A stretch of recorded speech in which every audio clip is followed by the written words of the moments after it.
नमस्कार, जय हिंद, वंदे मातरम। दोस्तों, आप सभी को हमारे यूट्यूब चैनल मैथ पॉइंट 630 पर स्वागत है। दोस्तों, आज हम इस वीडियो में आप सभी को प्रश्नावली 3.1 के सवाल हल कराएंगे। दोस्तों, तो पहले देखते हैं प्रश्नावली 3 में कह क्या रहा। दोस्तों, प्रश्नावली 3 है आपका पाठ। प्रश्नावली 3 का पाठ का नाम है दोस्तों दो चर वाले रैखिक समीकरण युग्म। तो कहने का मतलब दोस्तों इसमें क्या है, दो चर के रैखिक समीकरण युग्म रहेंगे।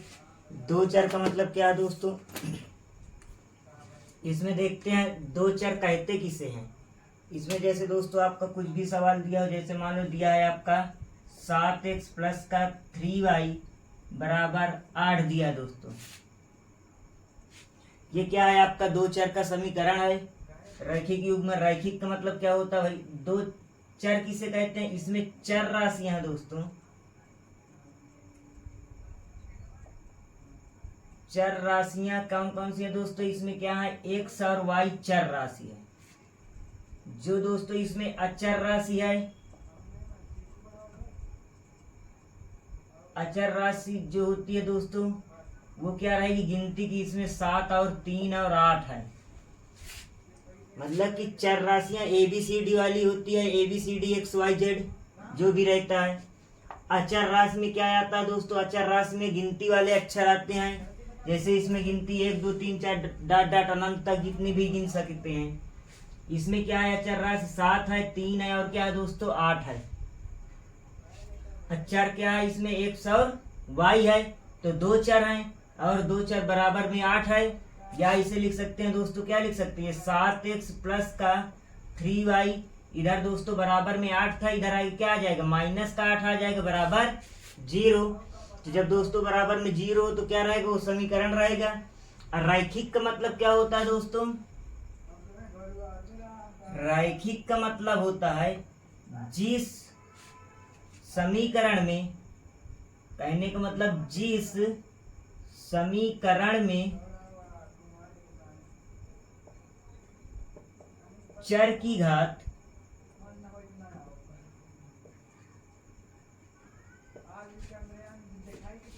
घात अधिकतम कितनी हो दोस्तों, अधिकतम 1 हो, उसे क्या कहते हैं, रैखिक समीकरण कहते हैं। युग्म का मतलब क्या होता है दोस्तों, जैसे इसमें एक समीकरण है, इसी में कोई और समीकरण दूसरा हो, मान लो 2x प्लस का 8y माइनस 10 बराबर 0। जब जोड़ा बन जाए तो उसे युग्म कह देते हैं। मेरा आशा इतना आप सभी को समझ में आ गया होगा।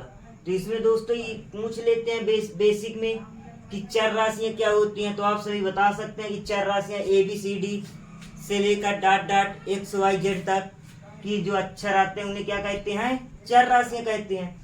और अचर राशियां क्या होती हैं, गिनती वाले अक्षर होते हैं जो 1 से लेकर डाट डाट अनंत तक जितनी भी गिनतियां गिन सकते हैं वो क्या होती हैं, अचर राशियां कहते हैं। समीकरण में क्या रहता है, जो भी आपका दिया रहता है बराबर में 0 रहता है, या बराबर के बाद भी कोई अचर संख्या या चर संख्या रहती है तो समीकरण रहता है दोस्तों। रैखिक का मतलब क्या होता है, रैखिक का मतलब जिसमें चर की घात क्या हो, अधिकतम 1 घात हो। इसमें भी दोस्तों क्या है, 1 है, इसमें भी घात क्या मानी जाती है, 1 मानी जाती है। इसमें भी 1 है, इसमें भी y की घात 1 है। तो दोस्तों ये क्या हो गया, आपका रैखिक समीकरण हो जाएगा। तो मेरा आशा है आप सभी को इतना समझ में आया होगा दोस्तों। तो इसमें जो दोस्तों आगे क्या कह रहा है, जैसे सवाल कह रहा है, अब देखते हैं इस सवाल को हल करते हैं। इस सवाल में क्या दोस्तों है, पहला नंबर सवाल कह रहा है दोस्तों, पहले नंबर में आफ्ताब अपनी पुत्री से कहता है 7 वर्ष पूर्व मैं तुमसे 7 गुनी आयु का था, अब से 3 वर्ष बाद मैं तुमसे केवल 3 गुनी आयु का रह जाऊंगा। क्या यह मनोरंजक है, इस स्थिति को गणितीय एवं ग्राफीय रूप में व्यक्त कीजिए। कहने का मतलब दोस्तों ये आपका पहला नंबर सवाल है। आफ्ताब एक व्यक्ति का नाम है, वो अपनी पुत्री से कहता है कि 7 वर्ष पूर्व, पूर्व का मतलब क्या होता है दोस्तों, पहले मैं तुमसे 7 गुनी आयु का था। तो दोस्तों फिर बाद में क्या कह रहा, अब से 3 वर्ष बाद, बाद मतलब क्या होता है दोस्तों, जो बाद में उसके बाद आने वाला। तो कह रहा तुमसे केवल 3 गुनी आयु का रह जाऊंगा। तो ये जो इसमें दो शर्त है उसको किस में पहले व्यक्त करना, पहले कह रहा है बीजगणितीय रूप में व्यक्त कीजिए, और फिर उसी जो बीजगणितीय का मतलब समीकरण के रूप में जो बनेंगे दो, उनको फिर किस में हल करना है दोस्तों, ग्राफीय विधि से हल करना है, ग्राफीय विधि में व्यक्त करना है। देखते हैं दोस्तों कैसे हल करते हैं, इसे सॉल्व करते हैं। सॉल्व करने में लिखा गया, मान लेंगे इसमें दोस्तों, माना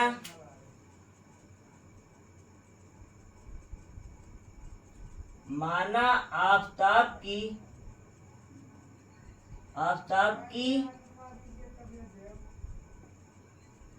आयु बराबर x वर्ष,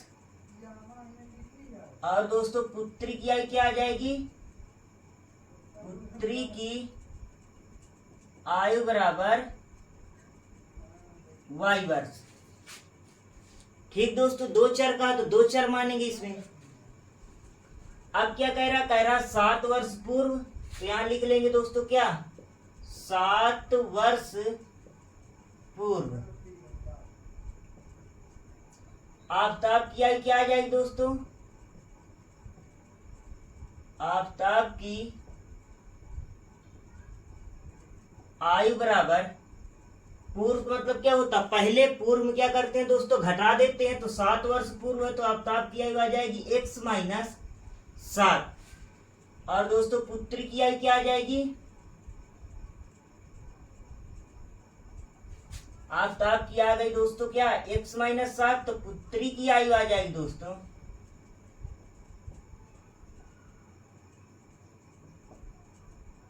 y माइनस 7।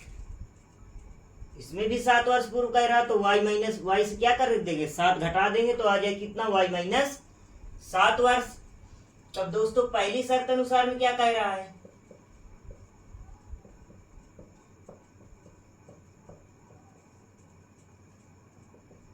पहली शर्त अनुसार में दोस्तों कह रहा है कि 7 वर्ष पूर्व मैं तुमसे 7 गुनी आयु का था। तो दोस्तों इसमें दिक्कत यहाँ पर समझ में आती है बच्चों को, ये नहीं समझ में आता कि आखिर गुणा 7 गुनी का कह रहा तो 7 का गुणा किधर करेंगे। तो इस तरह के सवालों में दोस्तों 80-90 मतलब कि 98% सवालों में अधिकतर पुत्र या पुत्री की तरफ, छोटे वाले की तरफ गुणा करते हैं। तो कैसे करेंगे दोस्तों देखते हैं। कह रहा 7 वर्ष पूर्व में तुमसे 7 गुनी आयु का था, तो आफताब क्या है, आफताब पिता है उसका बड़ा है, तो आफताब की आयु x माइनस 7 बराबर 7 गुणे उसकी पुत्री की तरफ दोस्तों गुणा करेंगे y माइनस 7 की तरफ। तो हमने क्या कहा कि अधिक से अधिक 98% सवालों में लगभग पुत्र या पुत्री की तरफ ही गुणा किया जाता है। तो दोस्तों आगे देखते हैं। तो ये हमने आफताब की आयु लिखा बराबर 7 गुणे पुत्री की आयु y माइनस 7 लिख लिया। आगे जैसे इसे हल करेंगे तो आ जाएगा x माइनस 7 बराबर 7 का अंदर गुणा करोगे तो 7y हो जाएगा माइनस 49 आ जाएगा। फिर आगे हल करते हैं दोस्तों, इसको पश्चांतर करते हैं तो आ जाएगा दोस्तों क्या, x इधर 7y प्लस का इधर आएगा क्या आ जाएगा माइनस का 7y बराबर माइनस का 49। दोस्तों इधर माइनस का 7 है, इधर आगे क्या आ जाएगा प्लस का 7 आ जाएगा। जैसे हल करोगे दोस्तों x माइनस 7y बराबर 49 में से 7 घटा दो कितना आ जाएगा माइनस का 42। ये दोस्तों आपका क्या हो गया, समीकरण 1 बन गया। अब दोस्तों क्या कह रहा दूसरे शर्त में कह रहा है कि अब से 3 वर्ष बाद मैं तुमसे केवल 3 गुनी आयु का रह जाऊंगा।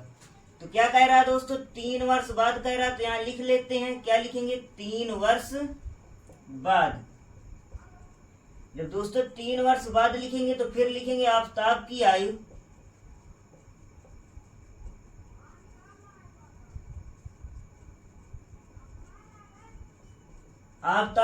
आ जाएगी दोस्तों x प्लस 3, और जो दोस्तों उसकी पुत्री की आयु आ जाएगी,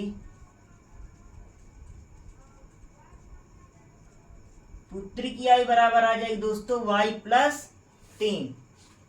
कह क्या रहा है, ये 3 वर्ष बाद की हो गई दोस्तों। फिर कह रहा है 3 वर्ष बाद मैं तुमसे केवल कितनी गुनी आयु का, 3 गुनी आयु का रह जाऊंगा। तो ये आएगा दोस्तों अब क्या, दूसरी शर्त अनुसार में। ये हमने लिखा दूसरी शर्त अनुसार। तो दोस्तों क्या कितनी गुनी कह रहा है, 3 गुनी कह रहा है, तो इसमें भी क्या करेंगे, पुत्री या पुत्र की तरफ गुणा करेंगे। तो आफ्ताब की आयु दोस्तों x प्लस 3 बराबर 3 गुणे y प्लस 3। जैसे ही आगे हल करोगे तो x प्लस 3 बराबर ये आ जाएगा दोस्तों 3y प्लस 3 त्रिको 9। पश्चांतर करते हैं दोस्तों, x इधर प्लस का इधर आएगा माइनस का 3y बराबर 9। इधर दोस्तों ये प्लस का 3 है, उधर जाएगा माइनस का 3। जैसे दोस्तों हल करोगे तो x माइनस 3y बराबर दोस्तों क्या आ गया, 6 आ गया। ये आपका बना दोस्तों क्या, समीकरण 2। तो इस प्रकार दोस्तों क्या है, आपके समीकरण के रूप में मतलब कि बीजगणितीय रूप में आपके क्या हो गए, ये निरूपित हो गए। अब रही बात दोस्तों ग्राफीय रूप में व्यक्त करने की। जैसे दोस्तों मेरा आशा है आप सभी को यहाँ तक समझ में आया होगा। ये आपके सवाल क्या होगा दोस्तों, बीजगणितीय रूप में व्यक्त हो गए। अब दोस्तों रही बात, क्या कह रहा है कि ग्राफीय रूप में व्यक्त कीजिए। तो ग्राफीय रूप में व्यक्त करने के लिए दोस्तों क्या है, कोई भी रैखिक समीकरण हो उसमें क्या करेंगे, एक्स और वाई के मान निकालेंगे। जैसे दोस्तों यहाँ पर देख लेते हैं, जैसे हमने कोई अलग का एक रैखिक समीकरण लिखा, ये हमने लिखा क्या, 3x प्लस का 5y बराबर 10 लिख लिया। तो दोस्तों इस रैखिक समीकरण के जैसे कह दिया जाए कितने हल हो सकते हैं, तो इस रैखिक समीकरण के दोस्तों अनेक हल हो सकते हैं, अनंत मान आएंगे। यदि दोस्तों इसमें कैसे, जैसे दोस्तों इसमें x का मान 0 रखा तो y का मान कुछ ना कुछ आएगा, 2 आएगा। चाहे रख के देख लेते हैं, x गुणे मतलब 3 गुणे 0 प्लस का 5y बराबर 10, तो यह आ जाएगा 0 प्लस का 5y बराबर 10, तो यह आ जाएगा कितना, y बराबर 10 बटे 5, 5 एक कम 5, 5 दूनी 10, तो y का मान कितना आया दोस्तों, 2 आया। तो कहने का मतलब यदि x का मान 1 रखोगे या -1 रखोगे, 5 रखोगे, तो कुछ ना कुछ उधर y का मान चेंज होता रहेगा। तो इस प्रकार इस रैखिक मतलब कि इस समीकरण के कितने हल हो सकते हैं, तो अनंत मान आएंगे, अनंत हल हो जाएंगे दोस्तों। तो कहने का मतलब इसी प्रकार जैसे ये आपके 2 समीकरण बने हैं, इनको क्या करना है, ग्राफीय रूप में व्यक्त करना है। पहला समीकरण है आपका क्या, तो ये लिख लेंगे इधर क्या, समीकरण 1 से। क्या लिखा हमने दोस्तों, ये हमने लिखा समीकरण 1 से। पहले दोस्तों पहला समीकरण उठा लेंगे। तो पहला समीकरण है क्या दोस्तों आपका, x माइनस 7y बराबर क्या दोस्तों, माइनस का 42 है। तो कहने का मतलब इसमें क्या करेंगे, x बराबर 0 रखेंगे पहले, तो y का मान कुछ ना कुछ आएगा। फिर दोस्तों क्या करेंगे, y बराबर 0 रखेंगे, तो x का मान दोस्तों कुछ ना कुछ आएगा। तो देखते हैं कोई पाबंदी नहीं रहती है कि इसमें 0 ही रखा जाए, लेकिन अधिकतर दोस्तों इस तरह के सवालों में क्या करते हैं, 0 रख के हल करते हैं, जो भी मान आता है उसको ग्राफ में बना लेते हैं। तो दोस्तों इसमें क्या करते हैं, 1 भी रख सकते हैं, -5 भी रख सकते हैं, प्लस का 5 रख सकते हैं, प्लस का 10 रख सकते हैं, प्लस का 7 x के स्थान पर रख सकते हैं, उसी प्रकार y के स्थान पर भी रख सकते हैं। लेकिन दोस्तों इसमें क्या रहता है, कोई इसमें पाबंदी नहीं रहती कि आप क्या रखते हैं। तो इससे अच्छा रहता है कि आप इधर उधर करने के बजाय आप इसमें क्या कर दें, x बराबर 0 रख दें और y बराबर 0 रख दें, तो इसमें क्या रहेगा, x y के मान निकल आते हैं। तो देखते हैं, जैसे ये हमने लिखा x बराबर क्या, 0 रखने पर कोई दोस्तों मैं पहले ही कह दिया हूं कि इसमें कोई जरूरत नहीं है, मतलब कि कोई पाबंदी नहीं है कि 0 ही रखा जाए। जो मन आए आप रख के आराम से आप हल कर सकते हैं। जो भी उसके मान आएंगे, बिंदु आएंगे, बिंदु के रूप में आएगा, उसको क्या करना है, ग्राफ विधि में रख देना है, बना देना है। तो देखते हैं हमने लिखा जैसे x बराबर 0 रखने पर, तो यह आया क्या दोस्तों, x माइनस 7y बराबर माइनस का 42, तो यह आया 0 माइनस 7y बराबर दोस्तों माइनस का 42। 0 में 7y घटाओगे तो क्या आ जाएगा, माइनस का 7y बराबर माइनस का 42। ये माइनस से माइनस दोस्तों क्या हो जाएगा, कट जाएगा। तो यह आएगा क्या दोस्तों, y बराबर आ जाएगा 42/7, 7 एक कम 7, 7 छंग 42। तो y का मान क्या आ गया दोस्तों, 6 आ गया। इतना समझ में आया आप सभी को। फिर लिखेंगे पुनः इसी समीकरण में क्या लिखा हमने दोस्तों, पुनः y बराबर क्या रखेंगे, 0 रखने पर। जैसे ही दोस्तों इसमें y बराबर 0 रखोगे तो आ जाए कितना, x माइनस 7y बराबर माइनस का 42। तो ये x माइनस 7 गुणे 0 बराबर माइनस का 42। तो दोस्तों x माइनस का 0 बराबर आ जाएगा माइनस का 42। तो x बराबर आ जाए कितना दोस्तों, माइनस का 42। एक मान ये दोस्तों आपका आ गया। मेरा आशा यहाँ तक आप सभी को समझ में आ गया होगा। अब दोस्तों क्या करेंगे, जब इस वाले समीकरण 1 में x बराबर 0 रखा गया है तो y का मान क्या आया दोस्तों, 6 आया। एक बिंदु आपको मिल गया 0,6। यदि दोस्तों इसमें क्या किया है, पहले जो इसमें बिंदु निकालते हैं, बिंदु में क्या रहता है दोस्तों, बिंदु में दो चीजें रहती हैं। पहला जो रहता है वो x का मान रहता है और दूसरा क्या रहता है, y का मान रहता है। इतना समझ में आया? आपको कक्षा 9 में या कक्षा 8 में पढ़ाया गया। यदि नहीं पढ़ाया गया है तो इस यहाँ पर देख लेते हैं दोस्तों। जो किसी भी बिंदु का निर्देशांक निकालते हैं तो पहले क्या रहता है, x का मान लिखा जाता है और हमेशा बाद में क्या लिखा जाता है, y का मान लिखा जाता है। इस दोस्तों x को कहते हैं क्या, भुज कहते हैं दोस्तों।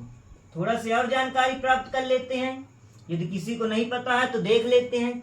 x वाले मान को क्या कहते हैं दोस्तों, भुज कहते हैं, और y वाले मान को क्या कहते हैं दोस्तों, कोटि कहते हैं। इतना समझ में आया आप सभी को? तो आगे देखते हैं दोस्तों। जैसे इसमें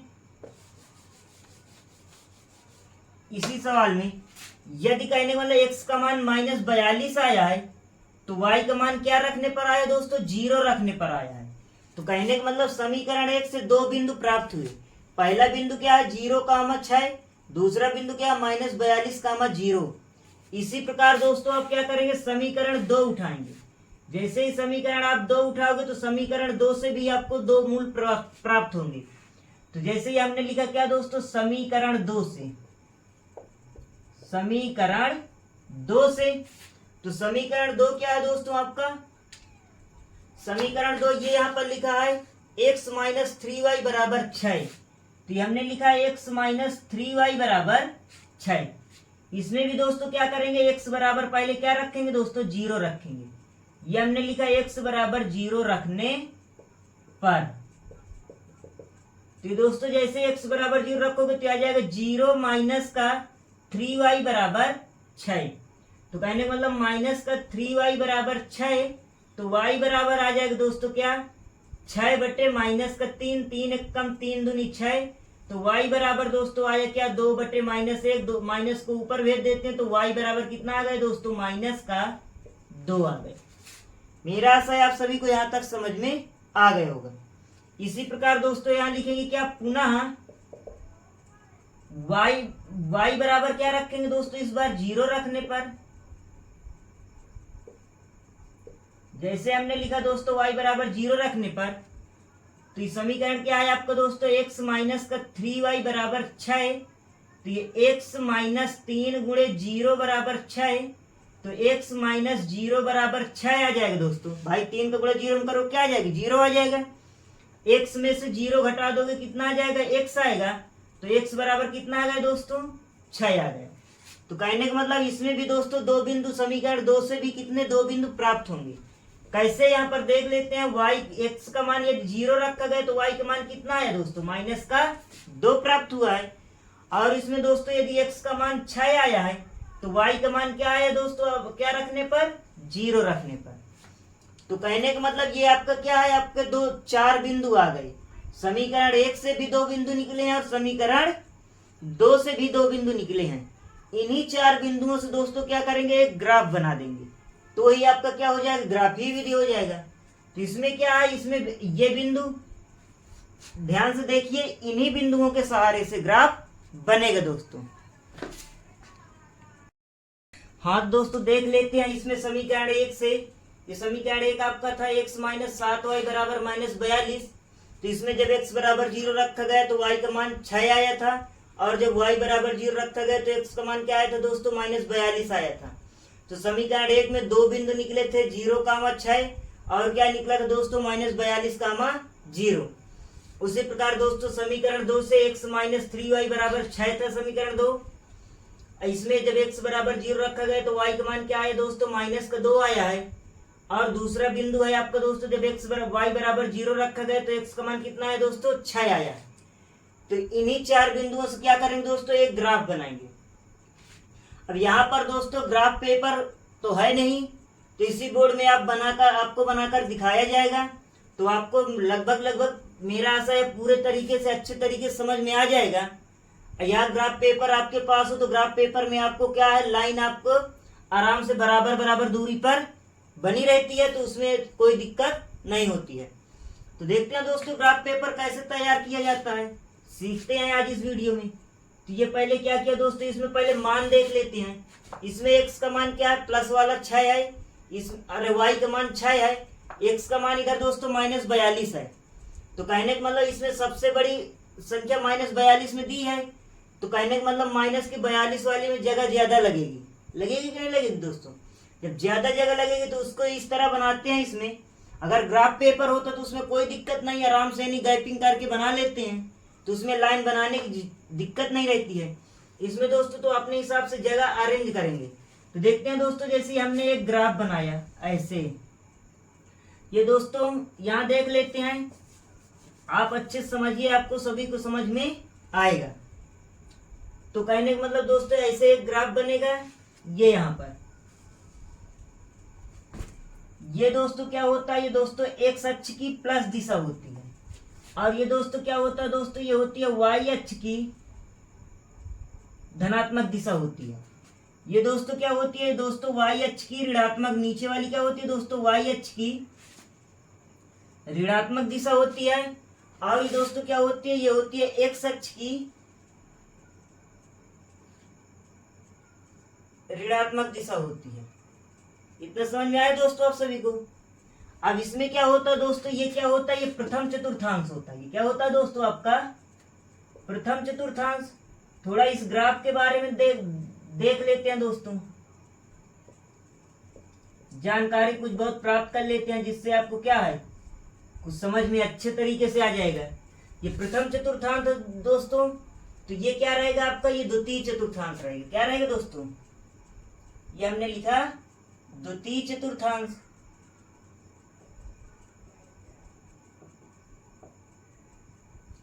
ये दोस्तों आपका क्या रहेगा, ये आपका तृतीय चतुर्थांश रहेगा।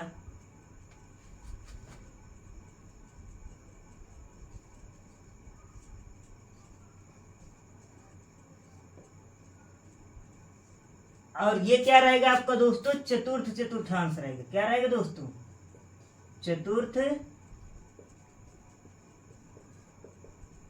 चतुर्थांश। मेरा आशा है आप सभी को समझ में आ गया होगा। ये यहाँ पर दोस्तों क्या होता है, ये केंद्र होता है, मध्य बिंदु रहता है, जिसे ओ से प्रदर्शित करते हैं दोस्तों। इसमें जो एक्स और वाई के मान होते हैं, इसके मान क्या होते हैं दोस्तों, 0,0 होते हैं। ये यहाँ पर हमने लिख दिया। कहने का मतलब एक्स का मान इसे मध्य बिंदु कहते हैं, इसका मध्य बिंदु का निर्देशांक क्या होता है दोस्तों, 0,0 होता है। कहने का मतलब यहीं से x का मान भी 0 रहेगा, और इसी बिंदु पर y का मान भी क्या रहेगा, 0 रहेगा। जो दोस्तों इनके बीच की दूरी रहेगी वो क्या रहेगी, आपकी बराबर रहेगी। तो दोस्तों इसे प्रदर्शित और देख लेते हैं इसमें थोड़ा से। ये जो प्रथम चतुर्थांश में क्या रहेगा दोस्तों, इसके चिन्ह के निर्देशांक होता है प्लस कामा प्लस। कहने का मतलब इसमें x का मान भी प्लस होना चाहिए और y का मान भी क्या होना चाहिए, प्लस होना चाहिए, धनात्मक होना चाहिए। जब x और y का मान धनात्मक रहता है तो उसमें किस चतुर्थांश में रहता है, वो प्रथम चतुर्थांश में रहता है। जब दोस्तों इसमें x का मान ऋणात्मक हो और y का मान धनात्मक हो तो वो दोस्तों किस चतुर्थांश में रहेगा, द्वितीय चतुर्थांश में रहेगा। उसी प्रकार दोस्तों जब आपका तृतीय चतुर्थांश की बात आती है, तृतीय चतुर्थांश में क्या रहता है, कहने का मतलब x का मान भी ऋणात्मक और y का मान भी दोस्तों क्या हो, ऋणात्मक हो, तो क्या रहेगा आपका तृतीय चतुर्थांश में रहेगा। और चतुर्थ चतुर्थांश का मतलब क्या होता है दोस्तों, इसमें क्या रहेगा, x का मान धनात्मक हो और y का मान क्या हो दोस्तों, ऋणात्मक हो, तो वो किस चतुर्थांश में रहेगा, आपका चतुर्थ चतुर्थांश में रहेगा। मेरा आशा इतना आपको समझ में आ गया होगा। ये दोस्तों आपको जैसे इसके एक दो एग्जाम्पल देखने, उदाहरण देखने हैं, तो देखते हैं। जैसे ये हमने लिखा 5,6, ये एक हमने उदाहरण दिया, इससे कह दिया जाए कि ये किस चतुर्थांश में रहेगा। तो आप इसमें देख लेते हैं कि x का मान भी धनात्मक और y का मान धनात्मक है, तो किस चतुर्थांश में रहेगा दोस्तों, प्रथम चतुर्थांश में रहेगा। मेरा आशा है आप सभी को इस तरह समझ में आ गया है, आप इस तरह बता भी सकते हैं। तो देखते हैं दोस्तों उसी प्रकार जैसे दूसरा नंबर लिख लेते हैं। जैसे मैंने लिख दिया -3, 8 लिख दिया। तो दोस्तों जैसे -3, 8 लिखा तो x का मान क्या है, ऋणात्मक है, और y का मान क्या है दोस्तों, धनात्मक है। तो किस चतुर्थांश में रहेगा आपका, द्वितीय चतुर्थांश में रहेगा ना दोस्तों। इसी प्रकार जैसे मैंने लिख दिया, मान लो ये 3, -8 लिख दिया। तो दोस्तों x का मान क्या है आपका, धनात्मक है, और y का मान क्या है दोस्तों, ऋणात्मक है। तो किस चतुर्थांश में रहेगा आपका, चतुर्थ चतुर्थांश में रहेगा। यदि दोस्तों दोनों मान ऋणात्मक हो, x का मान -3 लिख दिया और y का मान -8 है, तो दोस्तों ये किस चतुर्थांश में रहेगा, तृतीय चतुर्थांश में रहेगा। मेरा आशा यदि आपको कोई भी बिंदु देकर पूछा जाए कि वो किस चतुर्थांश में रहेगा, तो आप सभी आसानी से बता ले जाएंगे, किसी को दिक्कत नहीं होगी। अब रही दोस्तों इस सवाल के ग्राफ पेपर बनाने की। तो दोस्तों ग्राफ पेपर देखते हैं। ये तो बेसिक चीज रही, इसके बारे में थोड़ी सी जानकारी प्राप्त करना अति आवश्यक था, तो इसीलिए हमने आपको बता दिया। अब दोस्तों जैसे 4 बिंदुओं से ग्राफ पेपर बनाना है, तो ग्राफ पेपर में कैसे बनेगा दोस्तों, जो ये इनके बीच की दूरी, केंद्र से जो बीच की दूरी रहती है दोस्तों, वो सभी अंकों के बीच की दूरी क्या रहती है दोस्तों, आपस में बराबर रहती है। अब यहाँ पर दोस्तों जब बनाते समय थोड़ा बहुत इधर उधर हो जाए तो आप समझ लेना, यदि यही क्वेश्चन को ग्राफ पेपर में बताया जाता तो आसानी से उसमें क्या रहता है, लाइनिंग बनी रहती है, तो उसमें कोई दिक्कत नहीं रहती है। तो देखते हैं।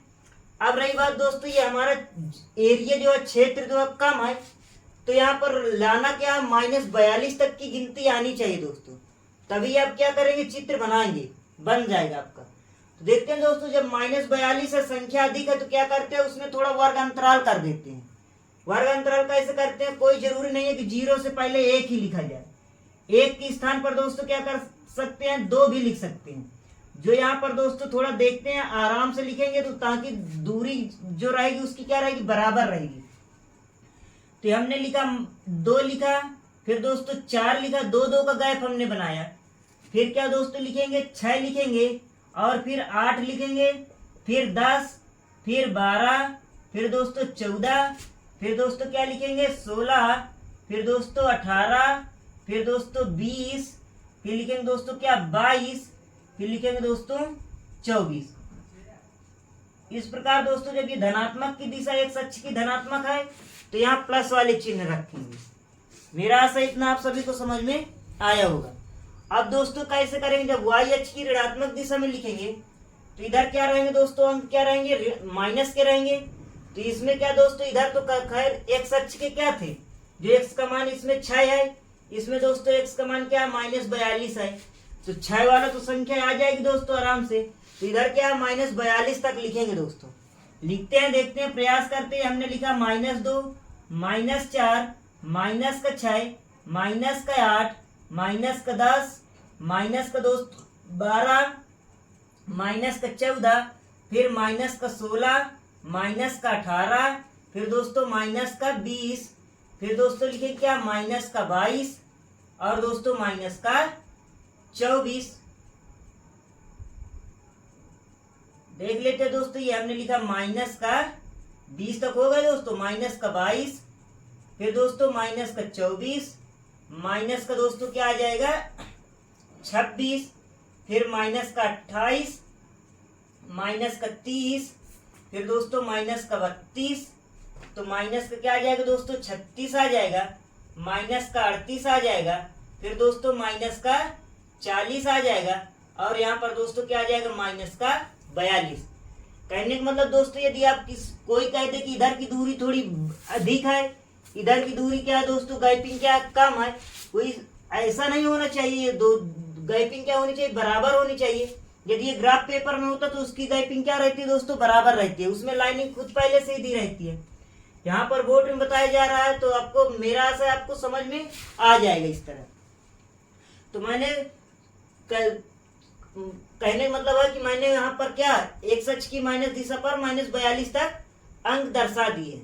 अब दोस्तों y अक्ष की ये धन दिशा है, तो इसमें भी देख लेते हैं। ये 2, ये 4, ये 6, ये 8, ये 10, ये 12, और ये दोस्तों क्या लिखेंगे, 14।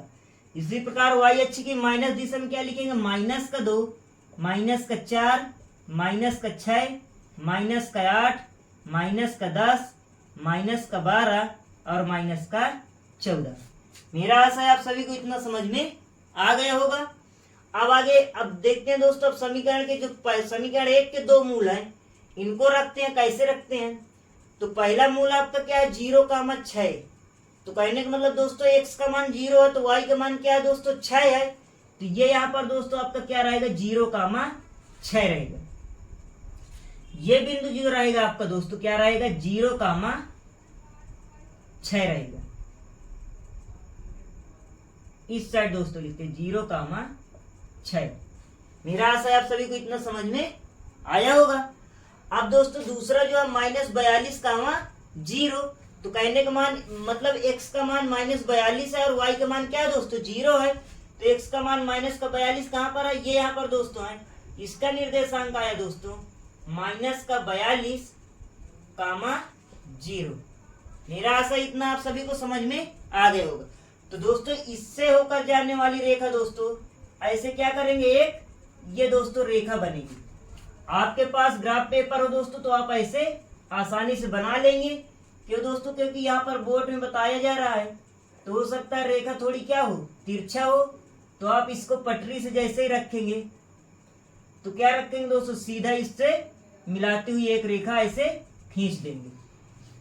मेरा आशा है आप सभी को आराम से ये सवाल समझ में आ जाएगा। ठीक दोस्तों, अब ये आपका समीकरण 1 क्या हो गया? समीकरण 1 की रेखा खींच गई। कहने का मतलब x - 7y बराबर -42 की रेखा खींच गई। अब दोस्तों दूसरा समीकरण देख लेते हैं।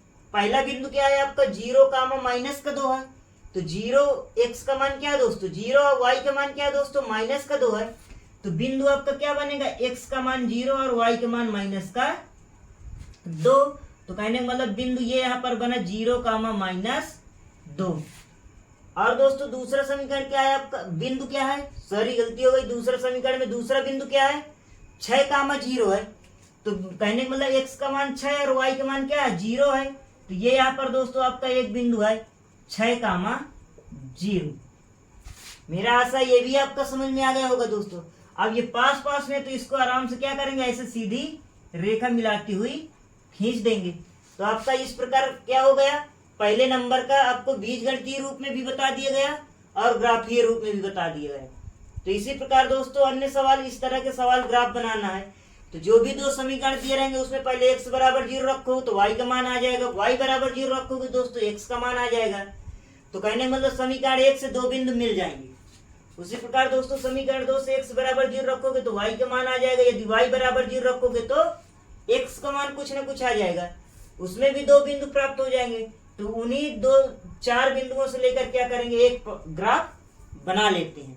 तो मेरा आशा है आप सभी को ये समझ में आया होगा। यदि दोस्तों आप सभी को ये वीडियो अच्छा लग रहा है तो इस वीडियो को लाइक कीजिए और अपने दोस्तों के पास शेयर कीजिए। देखते हैं दोस्तों दूसरे नंबर में कह रहा है क्रिकेट टीम के एक कोच ने ₹3900 में 3 बल्ले तथा 6 गेंदें खरीदी। बाद में उसने एक और बल्ला तथा उसी प्रकार की 3 गेंदें ₹1300 में खरीदी। तो कह रहा है इस स्थिति को बीजगणितीय तथा ज्यामितीय रूप में व्यक्त कीजिए। तो ये भी सवाल आपका दूसरा नंबर सवाल पहले नंबर की तरह दोस्तों लगेगा। तो इसमें कह रहा है एक बल्ला मतलब कि एक क्रिकेट टीम का कोच है, उसने ₹39 में 3 बल्ले और 6 गेंदे खरीदा। दोबारा क्या कह रहा है? उसी प्रकार का एक बल्ला और 3 गेंदे कितने? ₹1300 में खरीदा। तो इसे भी क्या करना है? बीजगणितीय रूप में व्यक्त करना है और फिर उसके बाद क्या करना है? ज्यामितीय या ग्राफीय रूप में व्यक्त करना है। तो देखते हैं दोस्तों इसमें क्या, इसमें भी उसी प्रकार हल करेंगे। लिखा हमने, माना एक बल्ले की कीमत बराबर कितने रुपए दोस्तों? x मान लेंगे। एक बल्ले की कीमत बराबर ₹x और दोस्तों एक गेंद की कीमत बराबर ₹y।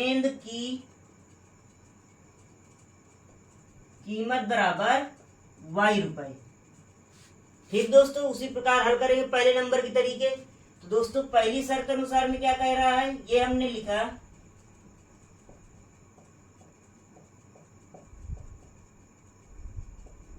पहली शर्त अनुसार में है कह रहा है 3 बल्ले और 6 गेंदे खरीदा। तो 3 बल्ले का मतलब 3 गुणे एक बल्ले की कीमत कितनी है, x है, तो x आ जाएगा प्लस 6 गेंदे हैं तो 6 गुणे y बराबर टोटल रुपए कितने हैं दोस्तों 3900, तो बराबर में लिख देंगे क्या 3900। जैसे ही आगे हल करोगे तो आ जाए कितना दोस्तों 3x प्लस का 6y बराबर 39 रुपए।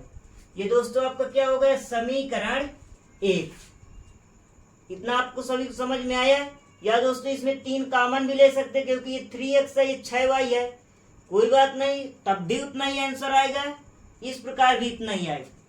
तो देखते हैं दोस्तों दूसरी शर्त अनुसार में क्या कह रहा है। ये हमने लिखा क्या दोस्तों दूसरी शर्त अनुसार, दूसरी शर्त अनुसार में कह रहा है एक बल्ला और 3 गेंदे कितने रुपए में खरीदता है दोस्तों 1300 रुपए में। तो जब एक बल्ला है तो 1 गुणे x प्लस 3 गेंदे हैं तो 3 गुणे y बराबर टोटल रुपए कितना दोस्तों 1300 रुपए है। जैसे इसे हल करोगे तो x से कम x प्लस 3y बराबर 1300 रुपए, समीकरण 2। तो इस प्रकार दोस्तों आपका ये क्या हो गया बीजगणितीय रूप में निरूपित हो गया। जब दोस्तों ग्राफी या ज्यामितीय रूप में व्यक्त करेंगे तो इसमें क्या करेंगे एक समीकरण 1 से उठाकर उसमें से 2 बिंदु निकालेंगे और समीकरण 2 से भी 2 बिंदु निकालेंगे, उन्हीं बिंदुओं को क्या करेंगे ग्राफ में व्यक्त करेंगे। तो देख लेते हैं जो दोस्तों जैसे ही हमने लिखा समीकरण 1 से, तो समीकरण 1 दोस्तों आपका है क्या, समीकरण 1 आया दोस्तों आपका 3x प्लस 6y बराबर 3900। इतना समझ में आया दोस्तों। इसमें भी उसी प्रकार करेंगे दोस्तों, x बराबर क्या रखने पर 0 रखने पर। जैसे ही दोस्तों 0 रखोगे तो आ जाएगा 3 गुणे 0 प्लस का 6y बराबर 3900। तो कहने का मतलब ये आ जाएगा 0 प्लस का 6y बराबर 3900 आ जाएगा दोस्तों। ये 6y बराबर कितना आ जाएगा 3900।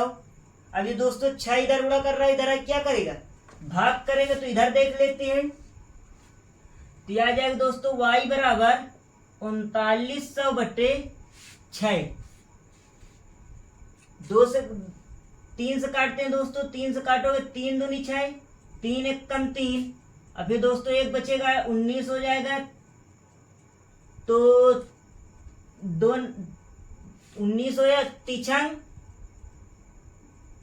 3 एक कम 3 दोस्तों। फिर से देखते हैं 3 से काटे 3 दूनी 6, 3 से 39 को काटेंगे 3 एक कम 3, 3 3 को 9, कहने का मतलब 1300 आ जाएगा। आई बात समझ में, मतलब कि पहले देखते हैं फिर समझते हैं। ये 3900 बटे 6 था, इसको हमने पहले 603 को काटे तो 3 दूनी 6, फिर 3900 को 300 काटो 3 एक कम 3, 3 3 को 9, 2 0 उसी प्रकार लिख दिया। तो कहने मतलब आया क्या दोस्तों 2 y बराबर आया 1300 बटे 2 आया। इसे 2 से काटोगे दोस्तों 2 छंगे 12, 1 बचा 10 हो जाएगा, 2 पंचे 10 0। तो कहने का मतलब y का मान कितना है दोस्तों 650 आया। मेरा आशा है आप सभी को इतना समझ में आ गया होगा।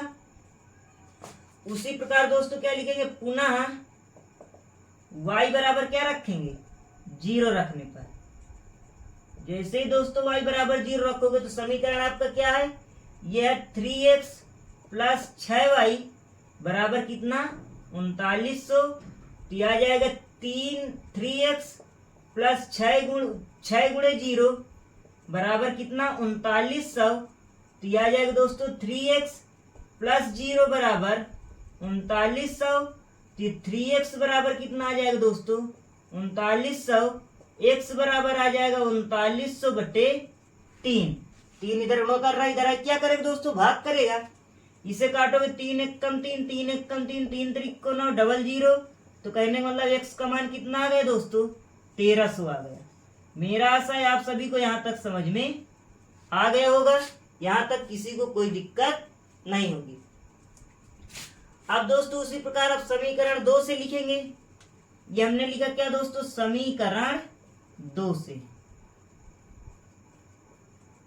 तो समीकरण 2 में क्या है दोस्तों, इस समीकरण 2 में आपका बना था समीकरण 2 आपका x प्लस 3y बराबर 1300, ये यहाँ पर दोस्तों बना है।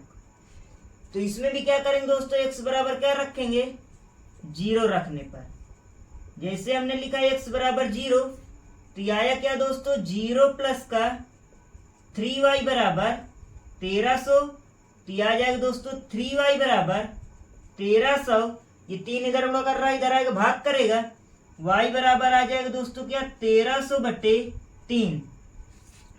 तो कहने मतलब y का मान जैसे दोस्तों 3 का भाग दोगे तो 3 चौको 12, 1 बचा 10 हो जाएगा, 3 त्रिको 9, 3 त्रिको 9, कहने का मतलब 433.33 ऐसे चलता रहेगा दोस्तों। इतना समझ में आया।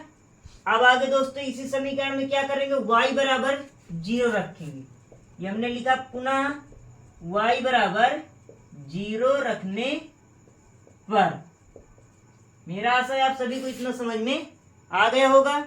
जैसे ही आगे हल करोगे दोस्तों तो ये आएगा क्या, समीकरण है आपका क्या, x प्लस 3y बराबर 1300, तो ये आ जाएगा दोस्तों क्या, x प्लस 3 गुणे 0 बराबर 1300 आ जाएगा।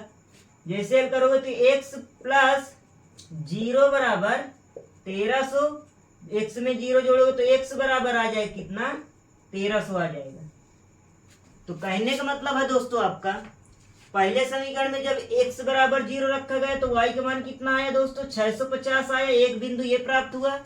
दोबारा जब x का मान कितना आया दोस्तों, 1300 आया, तो y का मान क्या रखा गया था, 0 रखने पर आया था। इधर देख लेते हैं यदि समझ में नहीं आए।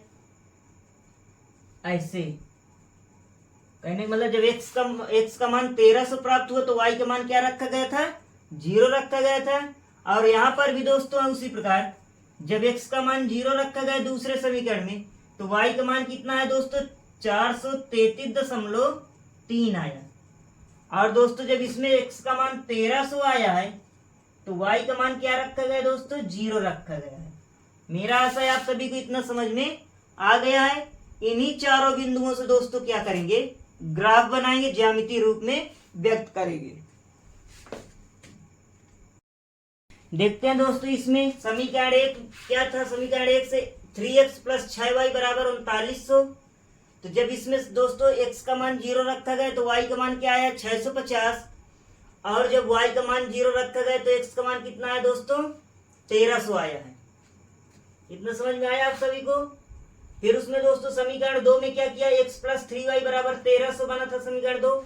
जब इसमें दोस्तों x बराबर 0 रखा गया तो y का मान कितना है, 433.3। और जब इसमें y का मान 0 रखा गया तो x का मान कितना है दोस्तों, 1300 आया है। तो कहने का मतलब समीकरण 1 में 2 बिंदु बने हुए हैं और समीकरण 2 में 2 बिंदु बने हुए हैं। इन्हीं चारों बिंदुओं से क्या करना है, ज्यामितीय या ग्राफीय रूप में व्यक्त करना है। तो देखते हैं दोस्तों इसमें क्या है, x और y के मान बहुत अधिक हैं। कहने का मतलब 1300, 400, तो इनको इस बोर्ड में या ग्राफ पेपर में बनाने में दिक्कत होती है, तो उसमें घबराने की कोई बात नहीं दोस्तों।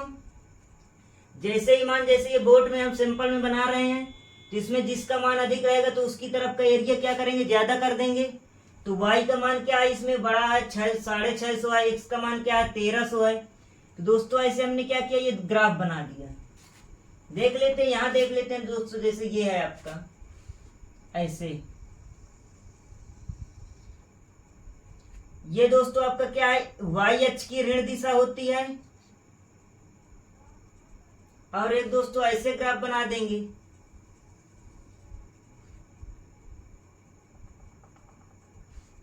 कहने मतलब देख लेते हैं और नीचे से थोड़ा दोस्तों, क्योंकि y का मान 650 में ले जाना है, इसलिए थोड़ा और नीचे से ले आते हैं ऐसे।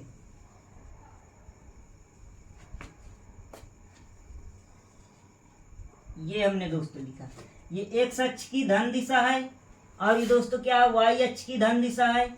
ये दोस्तों आपको क्या है, x y मतलब कि x अक्ष की ऋण दिशा है और ये दोस्तों क्या है, y अक्ष की ऋण दिशा है। मेरा आशा है आप सभी को क्या समझ में आ गया होगा। अब ये दोस्तों क्या है, आपका मूल बिंदु 0 है, इसका निर्देशांक क्या होता है दोस्तों, 0,0 होता है। आई बात आप सभी को इतना समझ में।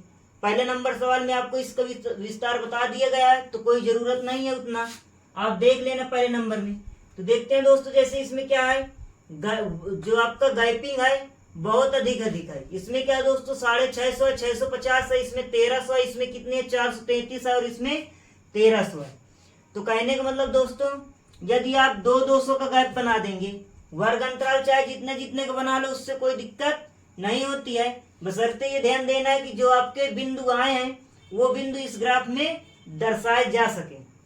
तो दोस्तों इसमें क्या करते हैं, हमने मान लो 200 का गैप बना दिया, 200 का बनाए तो यहाँ पर हमने 200 लिखा, फिर यहाँ पर दोस्तों क्या करेंगे 400 लिखेंगे। ये तो दोस्तों आपकी गैपिंग रहेगी। ये ग्राफ पेपर होता तो उसमें क्या रहता, बराबर बराबर में खुदे लाइन बनी रहती है, तो बस मान रख भर देना है। अब यहाँ पर सिंपल बोर्ड में है दोस्तों, तो इसमें क्या रहता है गैपिंग हो सकता है थोड़ी बहुत कम ज्यादा हो जाए। तो आपको यह है कि आपको ये सवाल ग्राफ पेपर बनाना समझ में अच्छे से आ जाएगा, ये मेरा अनुमान है, मतलब कि ये तो दोस्तों मेरा आशा है कि आपको ये पेपर मतलब ग्राफ पेपर बनाने समझ में आ जाएगा।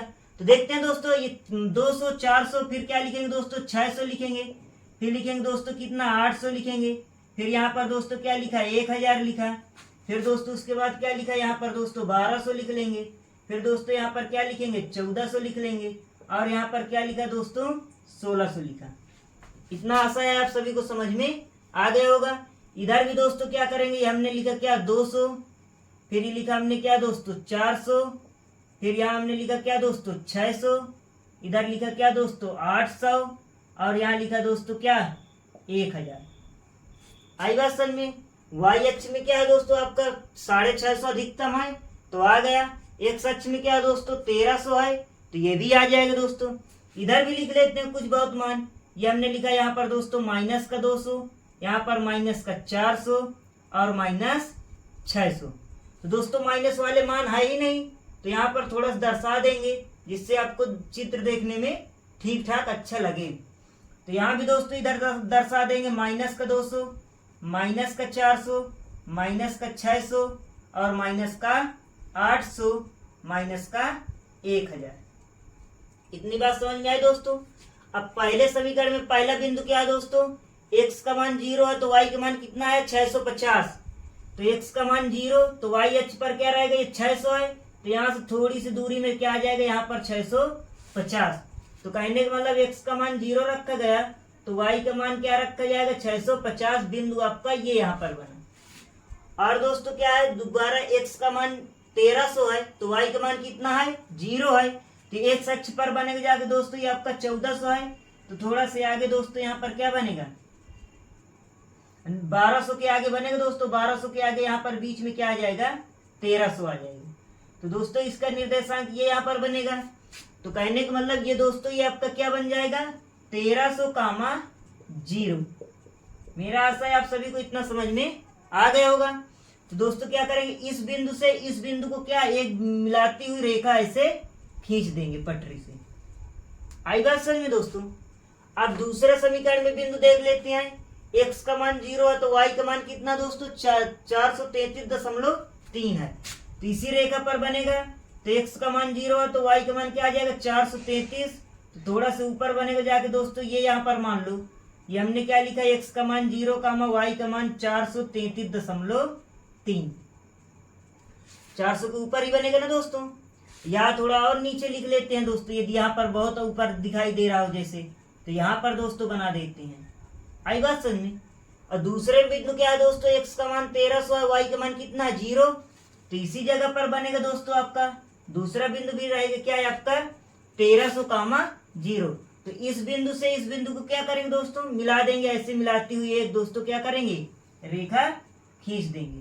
सीधी रेखा रहेगी दोस्तों, जैसे ही आप पटरी से रख के खींचेंगे तो आपकी रेखा एकदम क्या आएगी दोस्तों सीधा आएगी। इस प्रकार दोस्तों आपकी क्या हो गई, ये आपका समीकरण 1 है जो कि बना है क्या है आपका 3x प्लस का 6y, 3x प्लस का 6y बराबर 3900, और ये आपकी दूसरा समीकरण है दोस्तों क्या x प्लस का 3y बराबर 1300। तो इस प्रकार दोस्तों आपका ग्राफ ज्यामितीय रूप निरूपित हो जाता है ज्यामितीय रूप में। मेरा आशा है आप सभी को समझ में आया होगा। देखते हैं दोस्तों जैसे इसका तीसरा नंबर सवाल, तीसरे नंबर में क्या कह रहा है, कह रहा 2 किलोग्राम सेब और 1 किलोग्राम अंगूर का मूल्य किसी दिन 160 रुपए था। तो कह रहा है 1 महीने बाद 4 किलोग्राम सेब और 2 किलोग्राम अंगूर का मूल्य 300 रुपए हो जाता है। तो इस स्थिति को बीजगणितीय तथा ज्यामितीय रूपों में व्यक्त कीजिए। तो कहने का मतलब दोस्तों ये तीसरे नंबर सवाल भी क्या है, पहला और दूसरे नंबर की तरह हल होगा। तो देखते हैं इसे कैसे हल करते हैं। ये हमने लिखा सॉल्व में, मान लेंगे दोस्तों जिसके बारे में कह रहा है, माना 1 किलोग्राम सेब का मूल्य, ये हमने लिखा माना 1 किलोग्राम सेब का मूल्य बराबर 100 रुपए और 1 किलोग्राम अंगूर का मूल्य बराबर क्या लिखा दोस्तों, y रुपए। तो दोस्तों पहली शर्त अनुसार में क्या कह रहा है, ये हमने लिखा पहली शर्त अनुसार दोस्तों कह रहा है 2 किलोग्राम सेब और 1 किलोग्राम अंगूर का मूल्य कितना, 160 रुपए है। तो जब 2 किलोग्राम सेब है तो 2 गुणे x प्लस 1 किलोग्राम अंगूर है तो 1 गुणे y बराबर को टोटल कितने रुपए का, 160 रुपए का। हल करेंगे दोस्तों तो 2x प्लस का y बराबर 160, ये आपका क्या आ गया दोस्तों, समीकरण 1। फिर दोस्तों 1 महीने बाद दूसरी शर्त अनुसार होगी। तो ये हमने लिखा क्या दोस्तों, दूसरी शर्त अनुसार में क्या कह रहा है, 4 किलोग्राम सेब और 2 किलोग्राम अंगूर का मूल्य कितना है, 300 रुपए है। तो कहने का मतलब 4 गुणे x प्लस 2 गुणे y बराबर कितना दोस्तों, 300। तो जैसे हल करोगे तो आ जाएगा 4x प्लस 2y बराबर 300। ये दोस्तों आया क्या है, आपका समीकरण 2। तो कहने का मतलब दोस्तों आपका बीजगणितीय रूप में व्यक्त हो गया। अब इन्हीं दोनों समीकरणों के सहारे दोस्तों ज्यामितीय रूप में व्यक्त करना है। तो जैसे आपने दूसरा नंबर सवाल या पहले नंबर सवाल में हल किया, उसी प्रकार तीसरे को भी हल करेंगे। ये हमने लिखा क्या दोस्तों, समीकरण 1 से। जैसे ही समीकरण 1 लिखा तो यहाँ पर हमने लिखा क्या, 2x प्लस y बराबर 160। तो दोस्तों इसमें क्या करेंगे, पहले x बराबर 0 रखने पर, जैसे ही दोस्तों x बराबर 0 रखोगे तो यह आ जाएगा 2 गुणे 0 प्लस का y बराबर 160। 2 का गुणा 0 में करोगे 0 प्लस का y बराबर 160। तो 0 में y जोड़ोगे दोस्तों तो y का मान कितना आ जाएगा, y बराबर 160। मेरा आशा है आप सभी को इतना समझ में आ गया होगा। उसी प्रकार दोस्तों यहाँ पर आगे देख लेते हैं, पुनः लिखेंगे। ये हमने लिखा पुनः y बराबर क्या लिखेंगे दोस्तों, 0 रखने पर।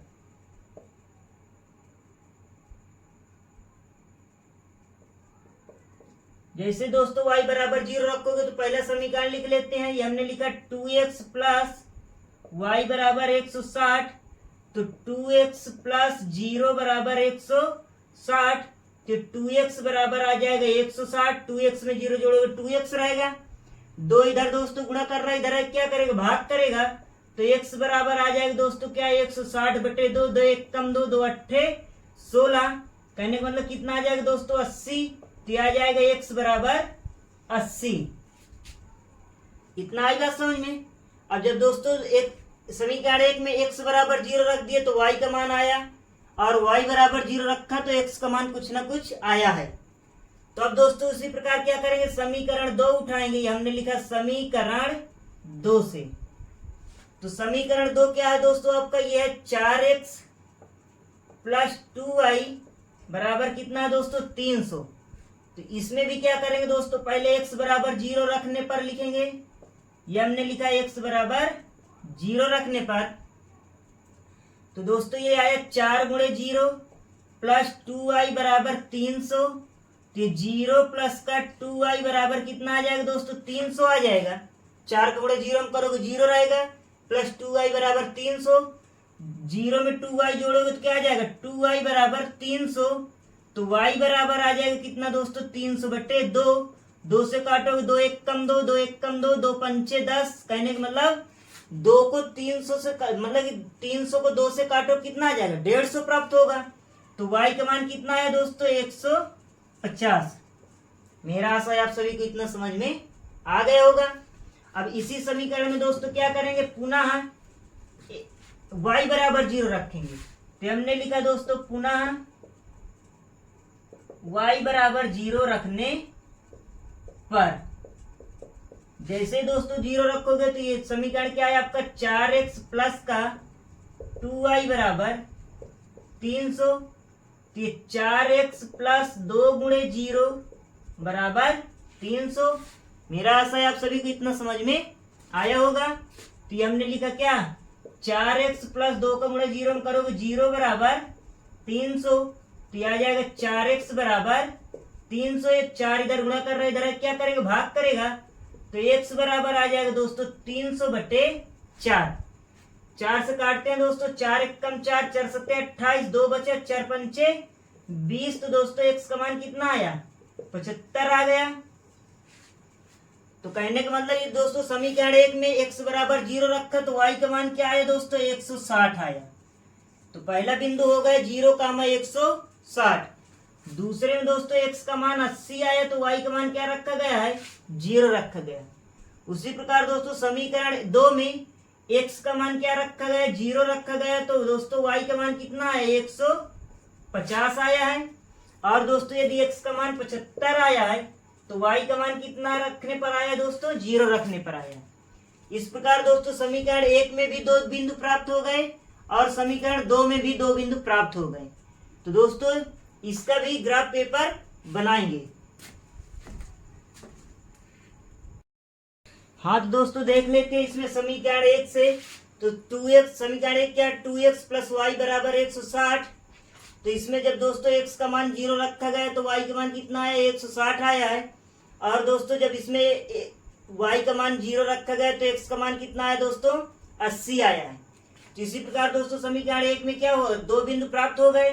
उसी प्रकार दोस्तों समीकरण 2 से जब रखेंगे 4x प्लस समीकरण 2 क्या है आपका 4x प्लस 2y बराबर 300। समीकरण 2 में जब दोस्तों x का मान 0 रखा गया तो y का मान कितना है 150 आया है। और दोस्तों जब y का मान 0 रखा गया तो x का मान कितना है दोस्तों आपका 75 आया है। तो कहने का मतलब समीकरण 2 से भी 2 बिंदु प्राप्त हो गए। अब इन्हीं बिंदुओं के माध्यम से आप क्या करेंगे दोस्तों ज्यामितीय रूप या ग्राफीय रूप में निरूपित कर लेंगे। तो देखते हैं दोस्तों हल करते हैं। इस सवाल में क्या है बिंदु कितने हैं 180 या 120 या 150 160 के बीच में है। तो कहने का मतलब ऐसा ग्राफ पेपर तैयार करेंगे कि ये सभी बिंदु प्राप्त हो जाए। तो देखते हैं दोस्तों माइनस में तो कोई मान है नहीं तो माइनस वाले में जगह कम रहेगी तब भी ग्राफ पेपर बन जाएगा आसानी से। तो देखते हैं दोस्तों ऐसे देख लेते हैं।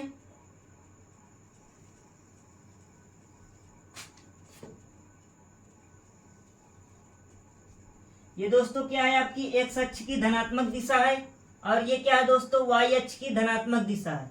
ये दोस्तों आपका क्या है y अक्ष की ऋणात्मक दिशा है और ये दोस्तों आपकी क्या है x अक्ष की ऋणात्मक दिशा है। मेरा आशा है आप सभी को इतना समझ में आ गया होगा। ये आपका दोस्तों यहाँ पर क्या रहेगा मूल बिंदु रहेगा 0। इसका निर्देशांक 0,0 होता है। तो दोस्तों यदि आपसे पूछे कौन सा चतुर्थांश है तो आप बता क्या कौन सा चतुर्थांश है दोस्तों प्रथम चतुर्थांश है। इधर वाला कौन सा है द्वितीय चतुर्थांश है। ये कौन सा है तृतीय है। ये वाला दोस्तों क्या है चतुर्थ है। तो दोस्तों प्रथम चतुर्थांश का निर्देशांक क्या होता है प्लस चिन्ह क्या होता है प्लस कामा प्लस। दूसरे का क्या होता है माइनस कामा प्लस। और दोस्तों तीसरे का क्या होता है माइनस कामा माइनस। चौथे का क्या होता है माइनस कामा प्लस होता है। तो कहने का मतलब दोस्तों अब ज्यादा इसमें पहले ही सब कुछ बता दिया पहले सवाल में। अब इन बिंदुओं के द्वारा आप ग्राफ बनाएंगे। तो इसमें दोस्तों क्या है 160 है 80 है 150 है और क्या है 75 है।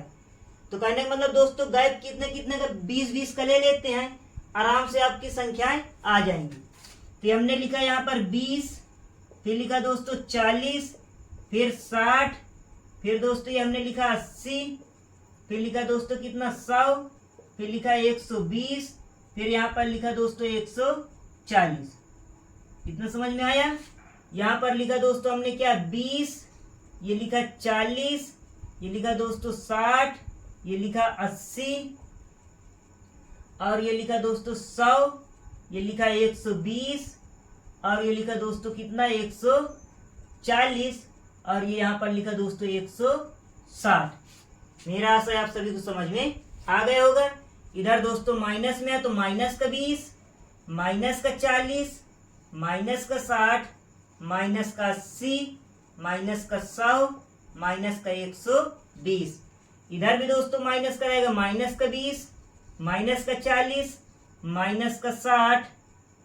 इसी प्रकार दोस्तों लिख सकते हैं। तो दोस्तों अब इसके इन बिंदुओं के द्वारा ग्राफ बनाते हैं। तो पहले जब x का मान 0 रखा गया तो y का मान कितना है दोस्तों 160 आया। तो इस वाली रेखा पर जाएगा, ये यहाँ पर बिंदु आपका मिलेगा जाके। तो कहने का मतलब क्या 0,160। मेरा आशा है आप सभी को ये समझ में आया होगा। और जब दोस्तों x का मान 80 आया तो y का मान कितना रखा गया 0। तो ये यहाँ पर बिंदु 1 मिलेगा, ये आया क्या दोस्तों 80,0। इतना समझ में आया आप सभी को? कहने का मतलब इस बिंदु को इस बिंदु से एक मिलाती हुई ऐसे रेखा खींच देंगे। इतना समझ में आई बात आप सभी को?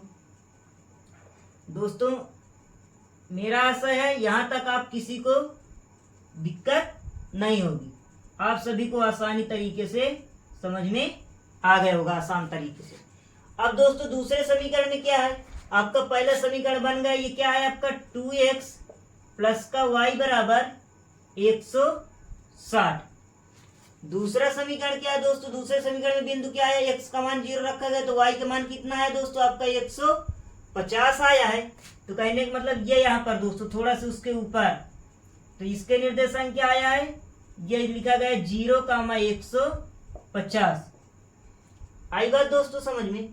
अब जब x का मान 75 है तो y का मान क्या रखा गया दोस्तों 0 रखा गया। तो कहने का मतलब 60 से आगे 80 के थोड़ा पीछे ये यहाँ पर, तो कहने का मतलब इसका मान कितना है 75,0। अब कहने का मतलब दोस्तों इस बिंदु से और इस बिंदु से मिलाने वाली एक रेखा ऐसे खींचेंगे। तो देखते हैं दोस्तों ये ऐसे एक रेखा आ गई। तो ये आपकी क्या हो गई, दूसरा समीकरण हो गया। दूसरा समीकरण क्या था दोस्तों 4x प्लस 2y बराबर 300। आई बात सर में? इस प्रकार आपका ग्राफ तैयार हो जाता है। मेरा आशा है दोस्तों आप सभी को ये वीडियो अच्छा लगा हुआ हो और समझ में आया हो। तो दोस्तों इस वीडियो को लाइक कीजिए और अपने दोस्तों के पास शेयर कीजिए। यदि इस वीडियो में कोई व्यक्ति नया हो तो इस चैनल को सब्सक्राइब कर लीजिए, जिससे आपको अगले दिन का बताया हुआ वीडियो सबसे पहले प्राप्त हो। जय हिंद, जय भारत दोस्तों।